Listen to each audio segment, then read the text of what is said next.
Señor Jesús, queremos darte gracias, Padre, por este día, Señor, por todas las enseñanzas que nos has dado, Señor, hasta el día de hoy, Padre. Gracias, Señor, porque sabemos que nos estás preparando, nos estás santificando, Señor, para tu venida, Padre, para el momento en que nos vayamos a encontrar contigo de la forma en que tú elijas, Señor. Gracias, Padre, porque cada día nos estás hablando más, porque cada día nos santificas más, Señor, porque cada día nos das más de tu gracia y de tu sabiduría, Señor. Te pedimos en el nombre de Jesús una doble porción de tu Espíritu Santo, Señor, para ser hijos agradables delante de ti, Señor, para obedecerte y hacer tu voluntad, Señor. Y colocamos esta hora, Señor, en tus manos para que seas tú hablando a través del pastor, Espíritu Santo, que seas tú tocando nuestros corazones, Señor, redarguyéndonos, Señor, mostrándonos y por sobre todas las cosas, Señor, dejando tu palabra como un sello de fuego, Señor, en nuestros corazones y en nuestra mente, Señor. Entregamos este momento y te alabamos y te glorificamos y te adoramos, Señor, en el nombre de Jesús. Amén. Amén. Bueno, en el momento en que el Señor pone en mi corazón el tema para exponer en la enseñanza de miércoles y jueves, ocurre siempre un fenómeno sobrenatural que es que llega con mucha fuerza y en ese instante estoy completamente seguro de lo que el Señor quiere. Pero a veces pasan los días y me pregunto por qué el Señor escogió ese tema. Es lo que está pasando con específicamente el que vamos a ver hoy y mañana. Vamos a ver la doctrina de Cristo morando en el creyente. Mis preguntas son: ¿por qué el Señor escoge este tema que ya habíamos tocado de una y de otra manera en los últimos meses? Pero también llegó una respuesta a mi corazón, y es: mis hijos les falta tener conciencia de quién es el que mora en su corazón, más y más conciencia cada día. Algunos dicen sí a la enseñanza, pero no la toman en su vida práctica. Por eso hay que insistir en esta palabra. Entonces, obedeciendo eso, vamos a mirar qué es lo que la Biblia dice, no los hombres, la Biblia. Por tanto, la doctrina de Cristo morando en el creyente. Resulta que las personalidades más bonitas que yo he conocido a lo largo de todos mis años, más bonitas hablando de más espirituales, más cercanas a Dios, tienen algunas características no necesariamente muy teológicas. Por ejemplo, suelen mirar con asombro la creación de Dios. Entonces están dos o más reunidos, que son todos creyentes muy bonitos, y cada uno está con su consideración de un aspecto de la creación con asombro, con admiración por la mano de artista del Señor, cómo creó las cosas en forma tan asombrosa. Estos mismos corazones bonitos son agradecidos. Entonces, viendo una puesta de sol, o el caso de anoche, la luna que estaba saliendo, en su corazón le dan gracias a Dios por permitirnos mirar ese tipo de cosas, ese tipo de fenómenos que a los inconversos, a los incrédulos, les pasan bastante desapercibidos, o de pronto lo miran con cierta curiosidad, pero no los toca, no los traspasa, como es el corazón de un creyente profundamente admirado de su Creador, de su Señor. Estas mismas personas son generosas, son serviciales, se desprenden de las cosas materiales con una facilidad, son humildes de corazón, asimilan los puntos de vista de otros con facilidad. Y hay algo que es muy llamativo en estas personas: ellos dicen hablar con Dios y realmente muestran que este Dios los guía. Se ven sus acciones, se ven sus decisiones como apoyadas por una inteligencia superior. En resumen, son personas que tienen algo que parece que los demás no tienen, que los mundanos, los que no se han acercado a Dios. Y la pregunta es, ¿cómo lo lograron? Diríamos nosotros, ya lo sabemos, pero por eso vamos a repasar esta doctrina, porque esta es una doctrina que no es teológica en el sentido de que es una serie de conocimientos para quedarnos ahí, sino es un cuerpo de doctrina que va a adornar al creyente, lo va a hacer crecer, lo va a hacer florecer, porque es Cristo mismo viviendo en su corazón. Entonces, una pregunta que puede hacer alguien mundano que se acerque es, ¿qué es eso de que el ser humano tiene una doble naturaleza? ¿Y cómo así que los que no son cristianos no tienen sino una? Es algo que hay que meditar. Nosotros tenemos que hacer el ejercicio de la meditación, lo vimos hace unos cuantos meses con respecto a la palabra. Meditar lo que el Señor dice. Y cuando Él nos habla de una doble naturaleza, tenemos que ponernos a pensar, bueno, ¿cómo fue eso? Nosotros, si es que en realidad somos hijos de Dios, veníamos con nuestra naturaleza humana. Y en el momento en que recibimos al Señor Jesucristo, se instala en nosotros otra naturaleza. Él nos concede otra naturaleza, que es la divina, la naturaleza misma de Dios. Entonces quedamos con esa doble naturaleza que es la que nos explica nuestros conflictos interiores, porque siguiendo como humanos, caminando como humanos, pues vamos a querer las cosas que quieren todos los humanos, las cosas egoístas, las cosas sensuales, las cosas de apariencia.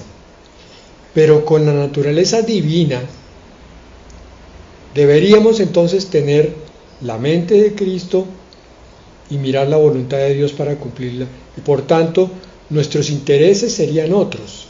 Eso significa que va a haber inmediatamente un choque dentro de nosotros. La naturaleza humana se va a oponer a la naturaleza divina, porque son intereses totalmente divergentes, separados. Pero no solo explica el conflicto, explica por qué algunos llegan a desarrollar esa personalidad bonita que hablábamos al principio. Otros no la desarrollan porque de pronto no la entienden, o no la aplican, o no se las han enseñado, o se les enseñó pero se les olvidó. Entonces tenemos que repetirnos continuamente a nosotros lo que hay en nuestro corazón, y lo digo por experiencia propia. Yo tengo que hacer ese ejercicio espiritual y mental de mirar mi corazón, bajar mis ojos hacia mi pecho y decir, ahí en mi corazón está morando Cristo. Si mora Cristo, que es el Rey del universo, algo tiene que pasar en mi vida. Y cuando empiezo a pensar en esa tónica, entonces mi vida empieza a ser transformada. Cuando me olvido de esa tremenda realidad, de esa tremenda doctrina, entonces mi vida se amolda mucho a los parámetros de cualquier ser humano. Es un sube y baja. Mi conciencia en la presencia del Señor me levanta, y mi conciencia humana por sí sola tiende a aterrizarme más de lo que yo quisiera. Ezequiel 36:27 nos dice, y pondré dentro de vosotros mi espíritu, y haré que andéis en mis estatutos, y guardéis mis preceptos, y los pongáis por obra. A ver, detengamos nuestra mirada espiritual y nuestro afán mundano, y miremos este versículo. El Señor está prometiendo un nuevo pacto. No se nos olvide, nosotros estamos viviendo bajo la era de la gracia o del Espíritu Santo en un nuevo pacto. No es el pacto de los judíos. Por eso para ellos es un trato y para nosotros es otro. Por eso para ellos es un mandato y para nosotros es otro. Aquí dice el Señor qué es lo que hace con aquellos a quienes le regala su Espíritu por su gracia. Dice, haré que andéis en mis estatutos y guardéis mis preceptos. Primera cosa, nos da el poder y la capacidad para obedecerlo, porque ya rompió la cadena del pecado que había, la cárcel que nos guardaba ya dentro de esa obligación de pecar. Y ahora nos dio la libertad, y no solo eso, sino que nos da la fuerza para cumplir con toda la ley, pero a un nivel espiritual alto.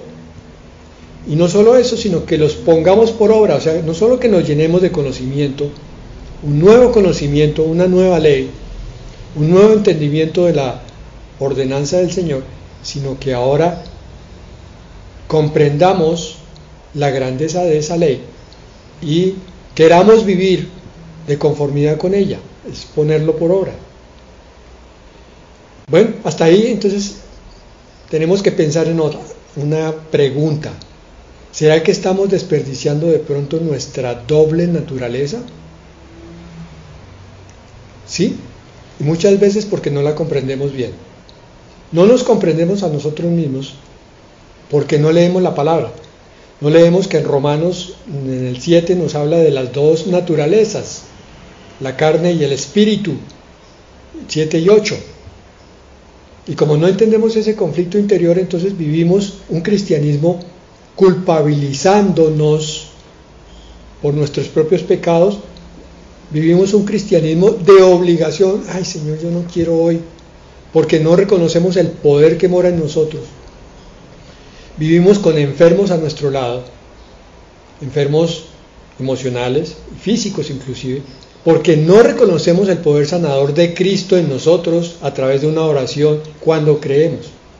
Ese es el propósito de recordarnos quién es el que mora. La diferencia entre las clases de cristianos es más o menos en términos prácticos la siguiente.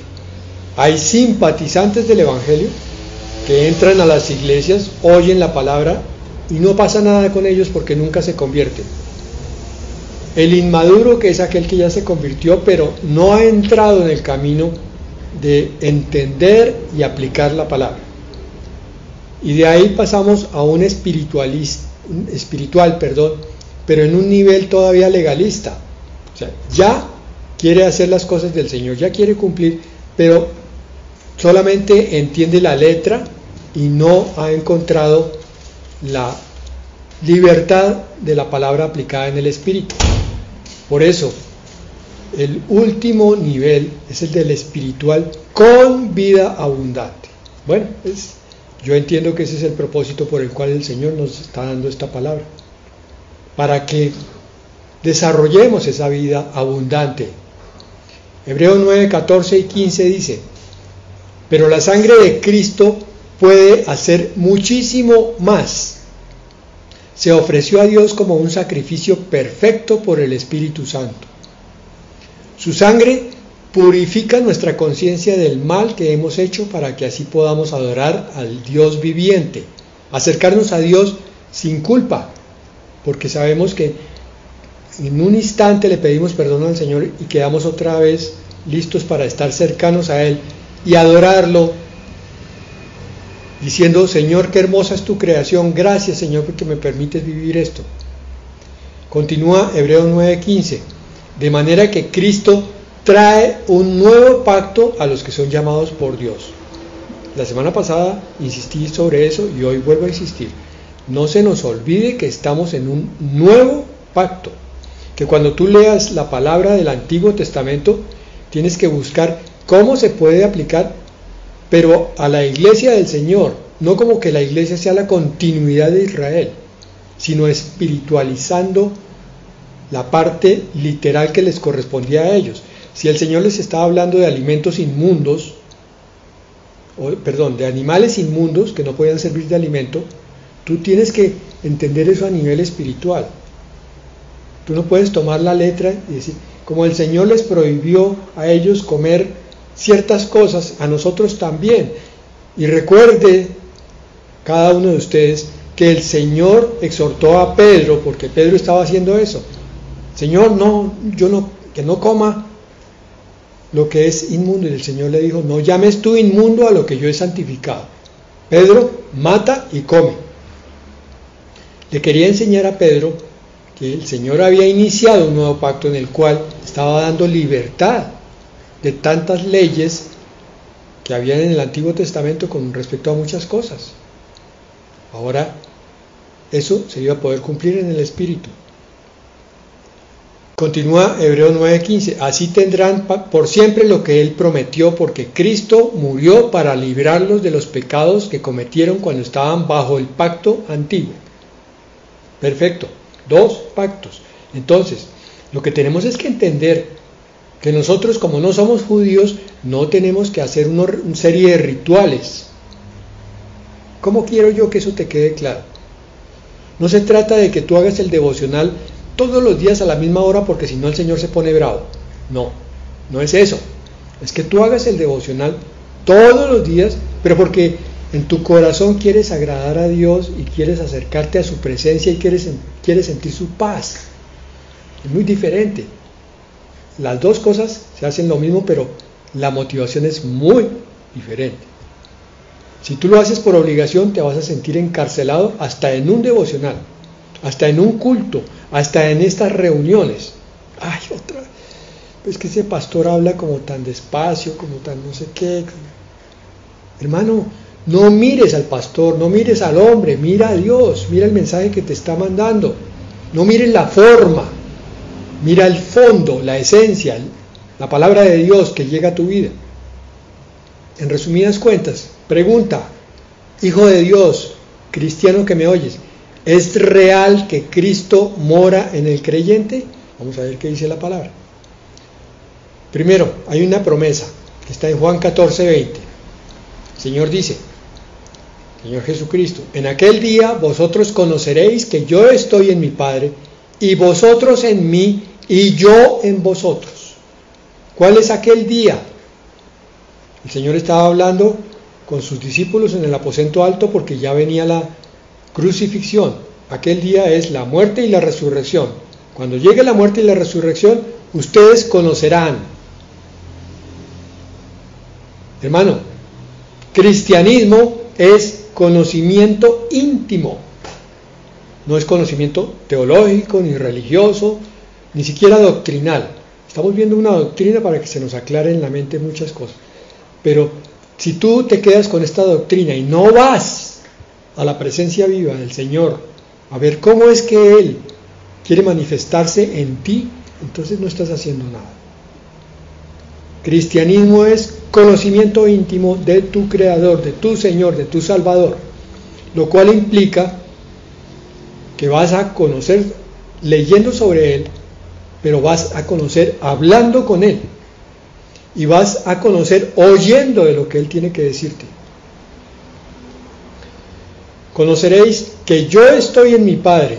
O sea, cuando llegó la crucifixión, lo que se iba a conocer era que Él era verdaderamente el Hijo de Dios, porque no solo iba a morir, sino que iba a resucitar. Ese es el mensaje que le está dando a los discípulos. Pero la parte final es la más importante. Y vosotros en mí. Esta frase define el tiempo de la iglesia. La iglesia está en Cristo. Si la iglesia no tiene a Cristo, no es congregación cristiana. Es Cristo en la iglesia. Pero hoy la parte más importante es y yo en vosotros, la parte final del versículo 20. Porque eso define el tiempo de la relación en comunión. Que dijo, y yo en vosotros, lo cual se puede no medir con reloj, sino en calidad. Tú puedes tener comunión con el Señor 24 horas al día. Uy, pero eso significa que no puedo dormir. ¿Te das cuenta que tomas todo literal? La comunión con el Señor es de día y de noche, despierto y dormido, trabajando y en reposo, comiendo y bañándote en todo momento, porque no se trata de la oración fría, religiosa, esquemática. Señor, aquí estoy para traerte estas peticiones en el nombre de Jesús. y empieza la lista. Es que tú estás pensando en el Señor todo el día, y como estás pensando, estás orando. Es que tú estás pensando en lo que estás pensando. No me estoy burlando, porque después piensas en lo que Él puso en ti como pensamiento. O sea, oyes lo que Él te está diciendo. Estás mirando la luna y dices, Señor, ¿a qué mente se le ocurre eso? Poner a una luna de esta manera. Lo digo porque ayer el fenómeno fue extraordinario, hermosísimo. Espero que lo hayan visto todos. Y el Señor nos dijo, señales en el cielo, pondré señales en el cielo. Entonces yo ato lo uno con lo otro. Una luna gigantesca, con la palabra que dice señales en el cielo, y empiezo a hablar con el Señor y le digo, Padre, esto es un honor, Señor, para mí, estar presenciando esto. Gracias, Señor, porque tú estás dando señales, estás cumpliendo tu palabra. Se cumple, ciertamente, en lo cotidiano. No solamente en la iglesia, cuando el pastor está diciendo, va a haber milagros. Es que los milagros tuyos, Señor, son de 24 horas al día. Y yo en vosotros. Entonces, el cristiano no se define por la doctrina. No se define ni por la iglesia, ni por el pastor. El cristiano se define por el tiempo que pasa con Dios. Eso es lo que hablábamos al principio. Las personalidades bonitas entre los cristianos son aquellas que están más metidas con Dios. Porque Cristo está más a flor de piel. Y Cristo es hermoso. Él sale por cada poro, sale por cada mirada, sale por cada frase. Cristiano se define por el tiempo que pasa con Dios, no por reloj, por el tiempo en esencia, en profundidad, en calidad. Ese tiempo no lo marca un reloj, insisto, no puede ser continua la relación en un lapso de tiempo, sino a la clase de cosas que se están intercambiando con Dios. Entonces, ¿estás lleno de admiración? ¿Estás lleno de gratitud? ¿Estás lleno de alabanza? Eso es porque Dios te está tocando, está hablando. Lo marca la cercanía que existe entre los dos, entre Dios y tú. Tu cristianismo es marcado por eso. El Señor está lejos de ti. ¿Tu cristianismo entonces es simpatizante? ¿O es inmaduro? ¿O es maduro legalista? Si Cristo está muy cerca de ti, eres un cristiano espiritual que entiende muchas cosas que otros no. Además, dice la palabra que el Señor es el secreto de la unidad en todas las relaciones. Entonces no solo te afecta a ti, mira. Juan 17:23. Yo en ellos y tú en mí, para que sean perfectos en unidad, para que el mundo conozca que tú me enviaste y que los has amado a ellos como también a mí me has amado. Una iglesia se define entonces, según esta palabra, donde dice yo en ellos y tú en mí, para que sean perfectos en unidad. Se define por cuántos están en un mismo sentir y pensar. Perfectos en unidad. Oiga, Fernando, si usted está diciendo todos sintiendo lo mismo y todos pensando lo mismo, esos son robots. No, ese es un milagro. La verdadera iglesia del Señor es unida en pensamiento y en sentir. Por eso no hay conflictos, no hay peleas, no hay celos, no hay contiendas en la iglesia perfecta del Señor, porque todos están pensando con la mente de Cristo. ¿Y eso cómo es? Tan sencillo, hermano, tan sencillo. Como que si Cristo está en ti y tiene el control de tu vida y de tus pensamientos y sentimientos, y Cristo está en tu hermano, pues también tiene el control de sus pensamientos y sus sentimientos, pero es que resulta que el pensamiento de Cristo es uno solo, junto con el del Padre y el Espíritu Santo. Y el sentir también, por eso tu hermano y tú se van a entender perfectamente. Entonces la perfecta unidad de la que habla aquí esta palabra es la armonía de cada grupo humano. Esto no solo define la iglesia, define la familia y define el trabajo.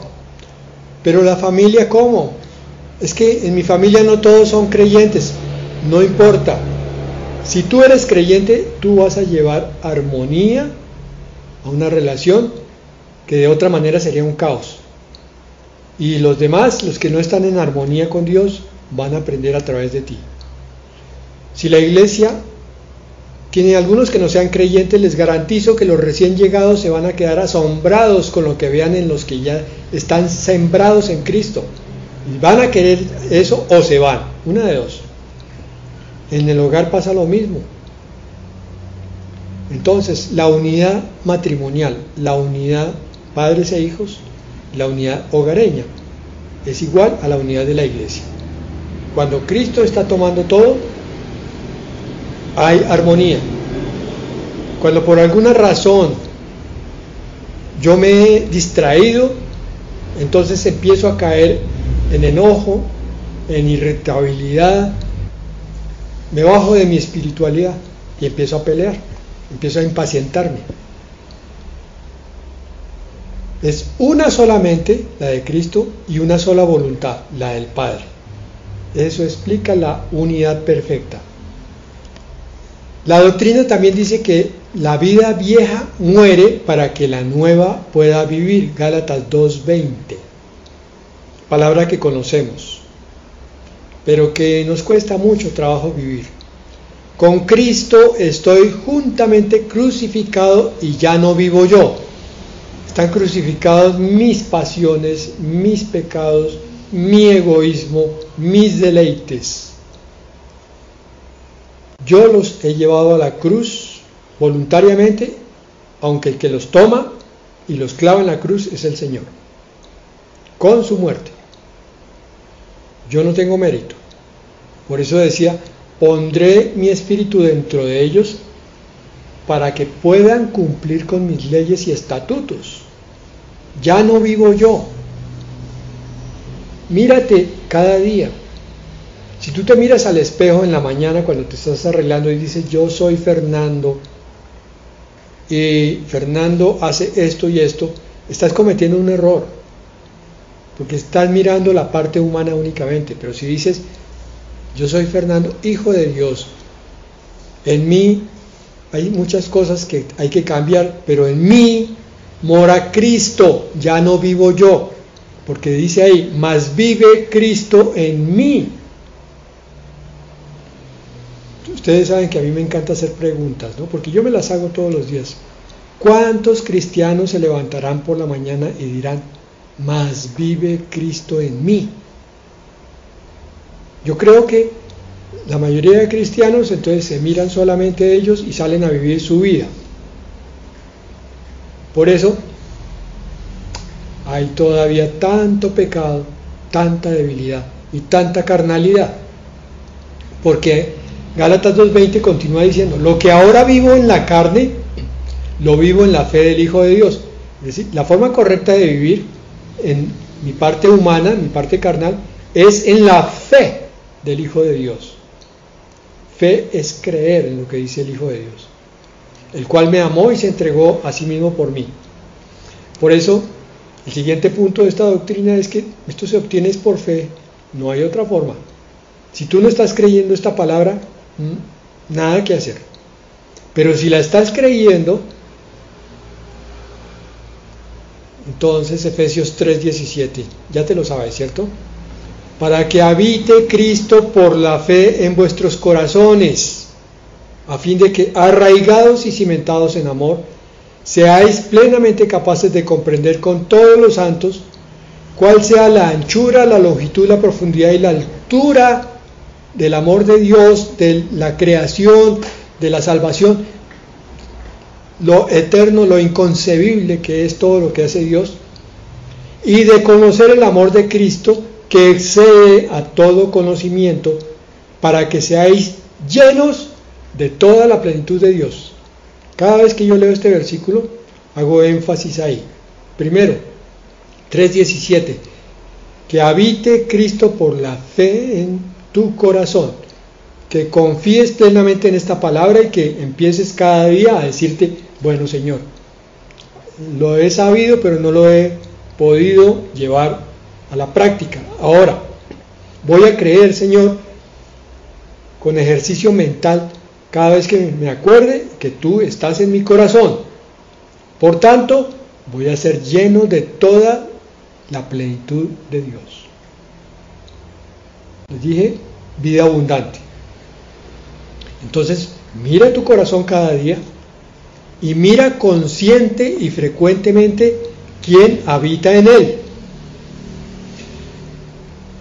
Pero es que usted nos ha dicho eso muchas veces. Sí, hermanos, pero sigo encontrándome los cristianos de los dos grupos grandes. Los que tienen en práctica esto, qué hermosura ver cómo proceden, cómo hablan, cómo sienten.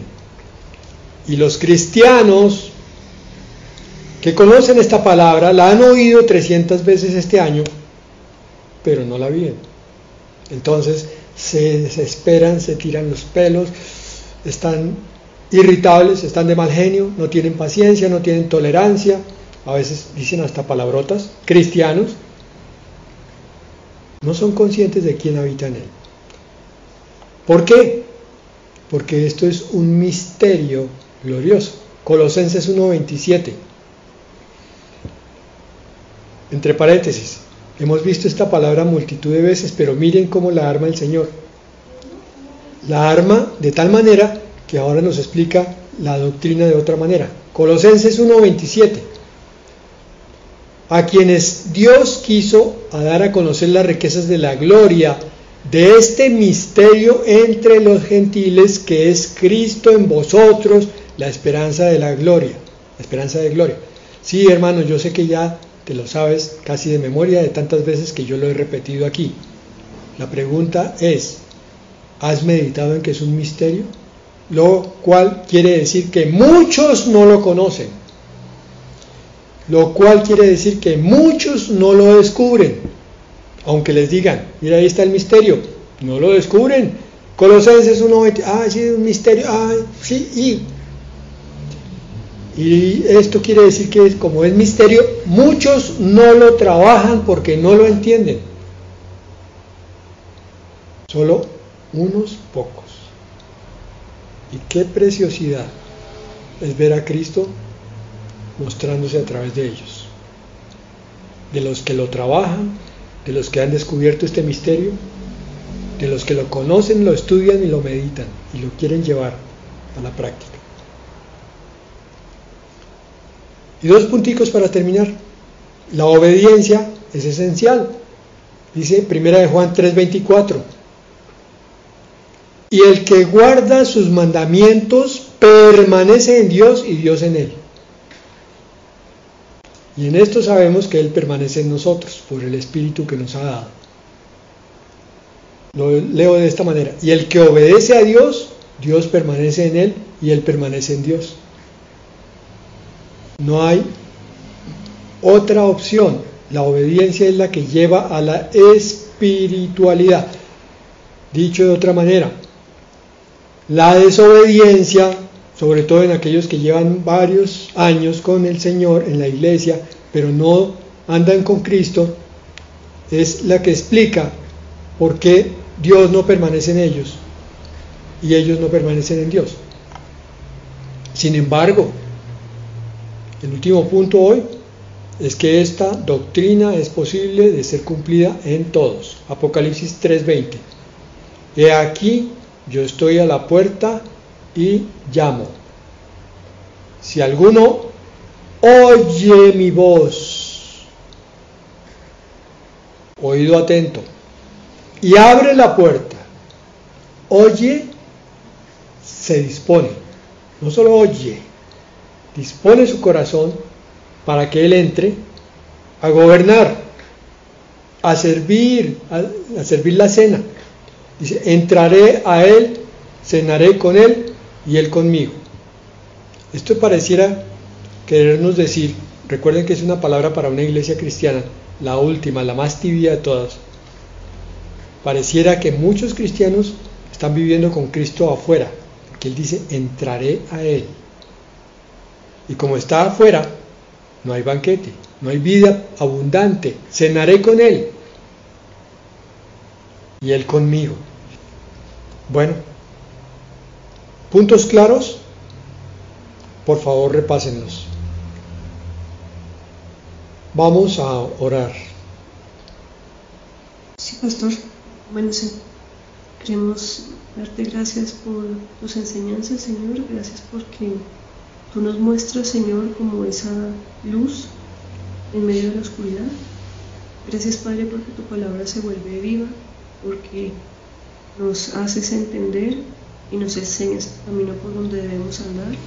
Gracias, Señor, porque tú has fijado tus ojos en nosotros, Señor, y nos has escogido a cada uno de nosotros por nuestro nombre, Señor. No nos llamaste por casualidad, sino que nos diste un propósito de vida, Señor.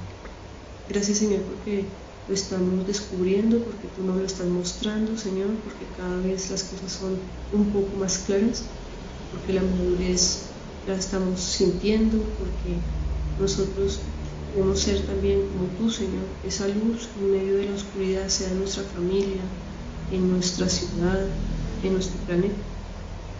Y te entregamos, Señor, todas las circunstancias hartas que estamos viviendo, Señor, todas las pruebas por las que no queremos pasar, todo el apocalipsis que estamos viendo delante de nuestros ojos que no queremos vivir, Señor. Pero todo esto que no queremos vivir también te lo entregamos, Señor. Te pedimos que nos ayudes a poder entender, a poder vivir, danos las fuerzas, Señor, para vivir conforme a tu voluntad, Señor. Que seas tú ese Dios que abre ese mar rojo, Señor, para que pasemos en medio de él con todos nuestros perseguidores, Señor, y con todas esas aguas que nos aplastan, Señor. Y todo te lo entregamos y te damos las gracias, Dios, por habernos escogido, Señor. Gracias porque tú nos das las ganas de vivir, Señor. Y te bendecimos, te adoramos, te glorificamos y te entregamos a nuestras familias y a todas aquellas personas que de pronto han estado en este grupo y por X o Y motivo se han ido. También nos ponemos en tus manos para que seas tú inquietándolos, Señor, así como nos inquietas a nosotros para buscarte, para que ellos también sean inquietados por tu Espíritu y empiecen a buscarte, Señor.